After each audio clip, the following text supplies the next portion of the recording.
Hi, I'm Emily, author of the XERUS Galaxy Trilogy, and welcome back to my channel. Today, I'm going to give you a really short video on why high concepts sell your book. And if you're not using them, you're missing out.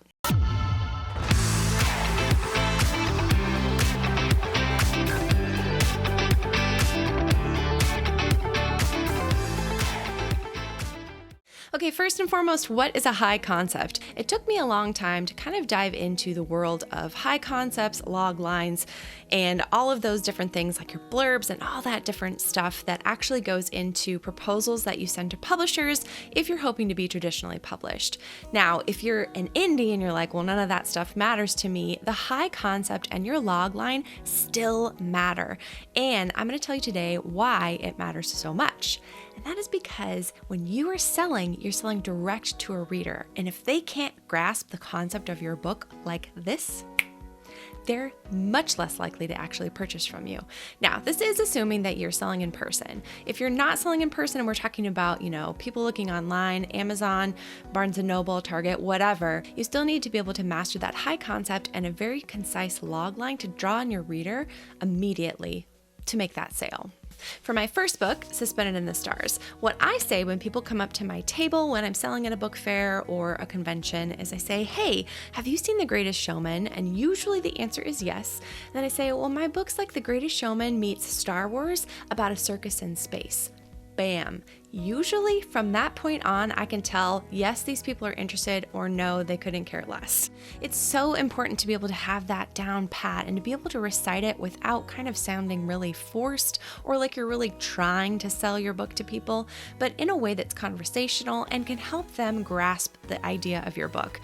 The worst thing that could happen is for you to misrepresent your book, for people to purchase it, and then they go home and read it, and then what do? They leave a negative review because you just didn't really tell them what your book was about. So I think there are 3 things that you should think of when you are crafting those high concepts for your novel. Again, this will work if you are working on a proposal, maybe to an agent, or for a proposal for your agent to pitch on to a publishing house, but then this will also work for you who are indies. First and foremost, you've got to pick things that are well known.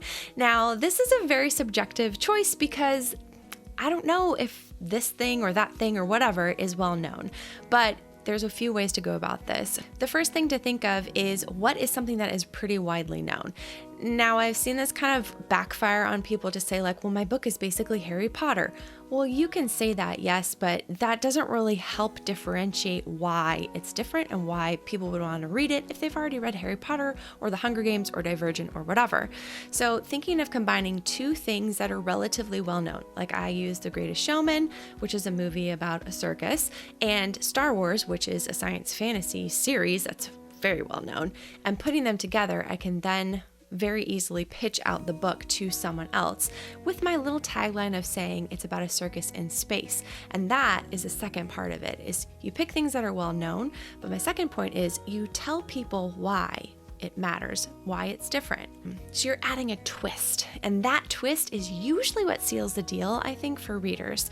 If you are already at a place, like let's say you're at a con that is all about romantasy, and you're saying, well, it's like this romantasy meets this new thing, that is going to really entice your readers.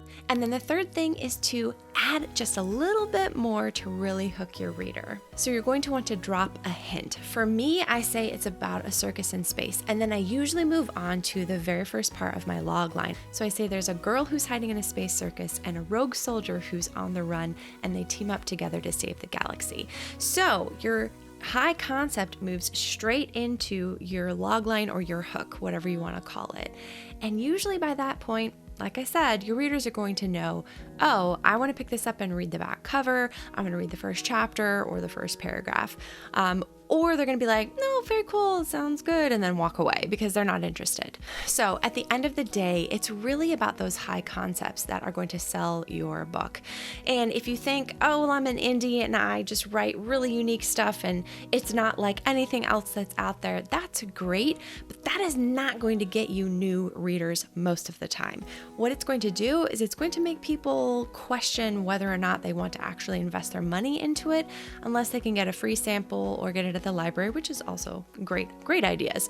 But it's not going to guarantee you a sale. What really does is the marketing of your book, and that is resting heavily on your high concept, your fun twist, and then your hint that really draws your reader into what your book is about. If so, drop it below. I want to read all of your awesome high concepts. And if you haven't, take a moment to like this video and subscribe. We're creating a vibrant writer community here, and I am just so pumped to see you guys joining in and chatting in the comments. It's so fun to see. And if you haven't yet, hop on over to Create, Explore, Read on Instagram, because that's where I am most active. I would love to connect with you guys there. As I like to say, go boldly and write, my friends.